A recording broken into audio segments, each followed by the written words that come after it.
Flourish St. Louis is an initiative working to reduce infant mortality rates in St. Louis. Today, we're going to talk about how Flourish is changing the way we talk about infant mortality by focusing on disparities. In our work to reduce infant mortality, we have found that those families that are at greatest risk are those who have disparate experiences. This means they have less access to resources than others. Resources like transportation, education, safe housing, healthcare, good-paying jobs, and affordable food. Many of these disparities occur because of larger disparities that impact every aspect of a person's life, such as poverty or race. If we want to make a difference in St. Louis's infant mortality rates, we have to talk openly about these disparities. People in our community have to understand what is at the root of this issue. Our session today will dive deeper into the disparities that are impacting infant mortality in St. Louis and provide ways to help you feel more comfortable and confident talking about these disparities. In St. Louis, not all families have an equal or equitable chance to be healthy. The Robert Wood Johnson Foundation defines health equity as everyone has a fair and just opportunity to be healthier. This requires removing obstacles to health, such as poverty, discrimination, and their consequences, including powerlessness and lack of access to good jobs with fair pay, quality education and housing, safe environments, and health care. Equity is not the same as equality. Equality means giving everyone the same thing, even though some people need much more. In this first image, all the people were given the same height box to see over the fence. But the fence is higher in front of the yellow person, so this box is not enough. He still does not have an equal chance to watch the game. Equity is giving people a fair chance, and that means that some people need to be given more boxes than others to see over the fence. To reach equity, we need to invest more effort in those with worse health and fewer resources. It's important to understand how inequities and disparities show up in the work we do. One way to be more aware of this is to analyze new situations or propose solutions to understand who benefits from this solution, who has the power in this situation, and who is disadvantaged or does not get what they need if we were to follow through with this solution.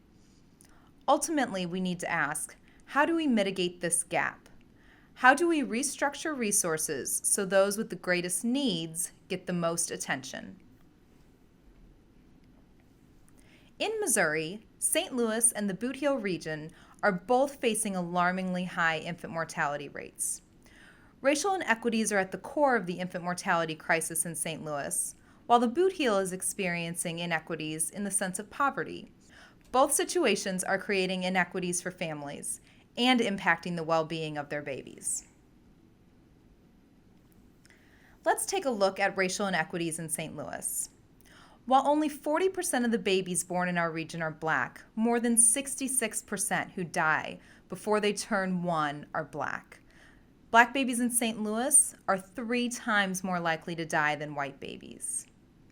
Most babies who die in St. Louis are born too small or too early. Black babies are more likely to be born premature because of the lifelong racism and stress their mothers face. But why exactly are Black babies dying at higher rates? Racism and racial inequities in St. Louis are a big part of this. They create toxic stress for Black community members that weighs on their health. For example, Black families represent 80% of public transit riders, but only 1 in 4 jobs in the region are reachable by a 90-minute or less public transit trip. We are the 4th worst city for unequal unemployment. 21% of unemployed residents are Black, compared to just 6% who are white. 1 in 4 Black people are food insecure in the city of St. Louis. 1 in 4 Black people have severe housing problems, including overcrowding, high housing costs, lack of kitchen or plumbing, and other challenging living conditions. Black students are 4 times more likely to be suspended than white students, and this starts as early as preschool. More than 1 in 3 Black women in the city of St. Louis received inadequate prenatal care. When a black mom has experienced years of stress related to these types of inequities, she is at heightened risk for serious pregnancy complications and premature birth, which is the leading cause of infant deaths. It's a natural human tendency to hear a statistic and try to explain why it's wrong. I like to call this the "yeah, but" response. And many people who hear about the disparities between black and white infant mortality respond with some common "yeah, buts." For example, "yeah, but increased infant mortality rates are because of genetics. It's part of being black." The reality is, if preterm birth genes existed, we would see poor outcomes for black women everywhere. But studies have found that foreign-born black women living in the U.S. have birth outcomes almost identical to white American women's. It's not because they are black, it's because they are black living in the U.S. Where genes do come into play is when experiences of racism affect a woman physically and can actually change how her genes read her DNA. Yeah, but it's because more black people live in poverty. Socioeconomic status is certainly a factor in infant mortality, but it doesn't explain the gap between black and white infant deaths. White women of similar socioeconomic status have proportionally fewer low birth weight babies than black women of that same status. So, white women who are living in poverty are still more likely to have a full-term baby than a black woman living in poverty.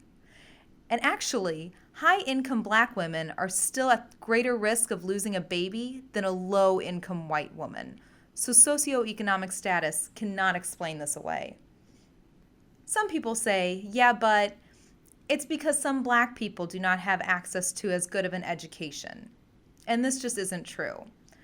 Black women with doctorates and professional degrees, lawyers, doctors, engineers, they have a higher rate of infant mortality than white women who never finished high school. Nationally, the disparity is actually highest between black women and white women in these high-income professional careers.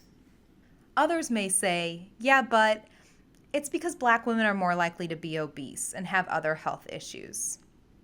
The reality is, infants born to obese black women were admitted to the NICU at higher rates and with lower birth weight than those born to obese white women. So regardless of the mother's obesity, the children of the black women were still more likely to have health concerns and to be born early. In St. Louis, another yeah but we hear is, yeah, but it's because black people in St. Louis tend to live in worse neighborhoods, since we are still one of the most segregated cities in the country. Poor housing conditions certainly cause added stress for pregnant moms and may expose them to toxic health issues.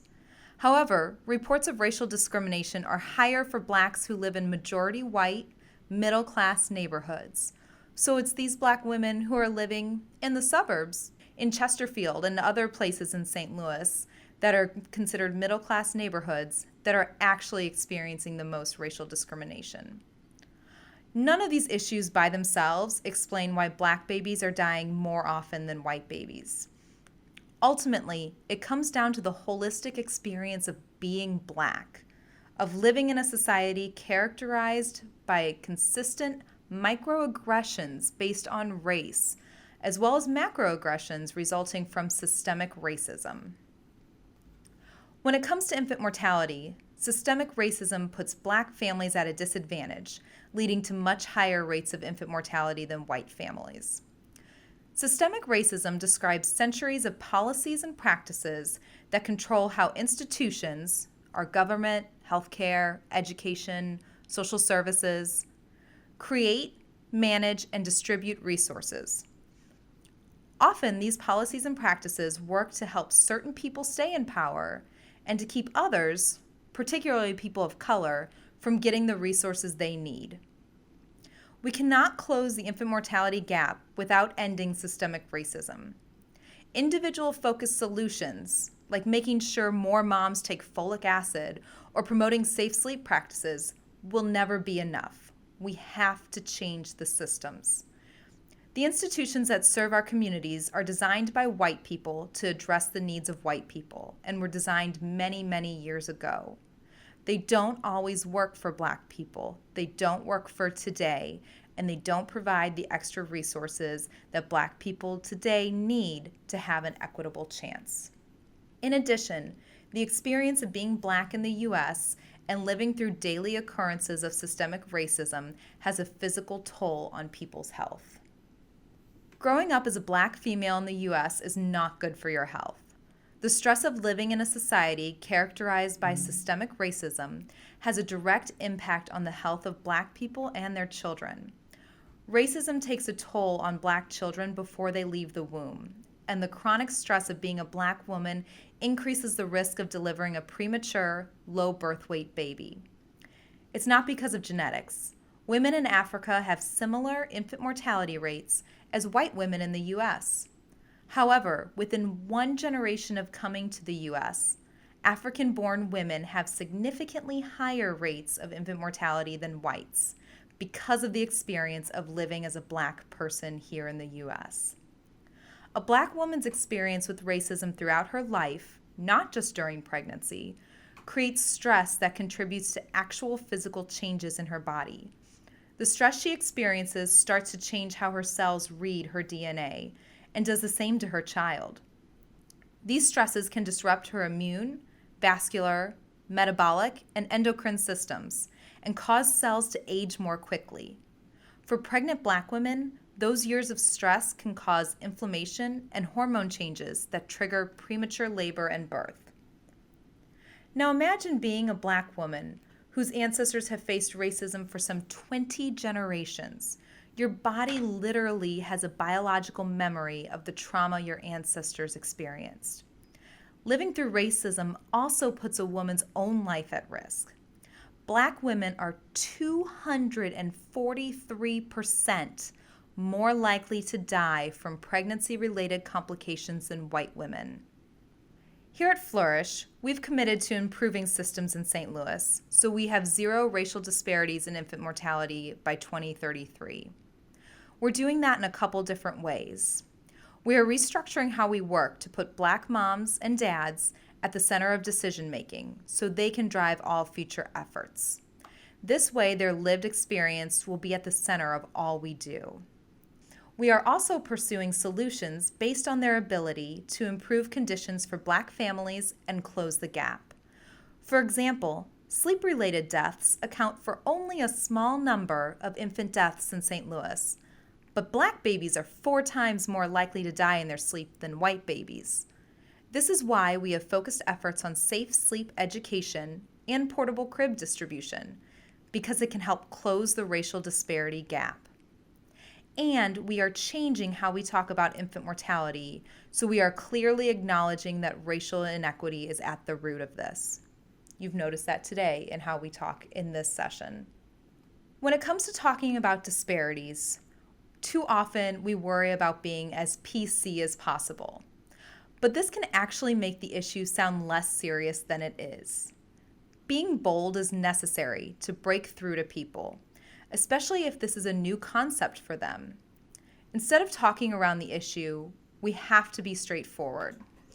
So, for example, where we used to say something like, "It seems that there are a number of factors that can impact Black babies and put them at greater risk," now we are saying things like, "Racism is killing Black babies." People are also more likely to remember information that is succinct, clear, and a little shocking, like the second example. When it comes to talking about disparities, people naturally want proof points to back up any statement you make, especially one that may be a new idea or a new way of thinking for them. Be ready to share 2 to 3 compelling pieces of data that are easy for the general public to understand, like these statistics shown here. Avoid jargon so that anyone can understand. One proof point that was especially impactful for us early on was this middle one. The number of babies we lose each year could fill 12 kindergarten classrooms. 8 of these classrooms would be all Black children.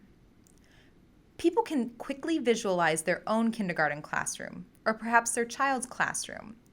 So they feel a more emotional tug when they realize that the number of babies equivalent to those classrooms could die each year. Flourish is also working on a racial equity Q&A document to share with our partners, so we all have access to consistent data and examples when we talk about this topic.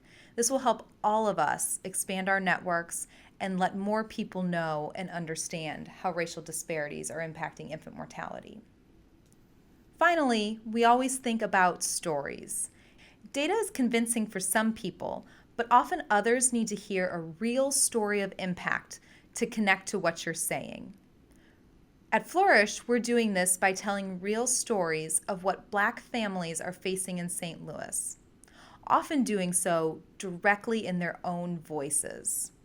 We're currently working on a video that will give more community members the ability to voice their experience so others can truly understand what it is like to live in their shoes. In closing, we encourage you to think about how racial disparities impact the work you are doing. How does your organization talk about disparities? Is this something that's comfortable for you? Is this an area where you need to spend a little more time? What challenges do you face in discussing tough topics? Do you not have the information available? Is it uncomfortable to talk about? Do you talk with other audiences who are uncomfortable hearing this kind of information? And what tools would be more helpful for you? Flourish is working on a toolkit to help our partners talk about racial inequities and disparities in St. Louis. But there might be other information available through your own associations and other online resources that can help your organization with this. Flourish is here to help us all improve how we talk about racial disparities, so that together we can achieve zero racial disparities in infant mortality. Because every Black baby deserves an equal chance to celebrate a happy and healthy first birthday. If you have questions or are looking for more information, you can visit our website at flourishstlouis.org, or you can email us at info@flourishstlouis.org. Thank you.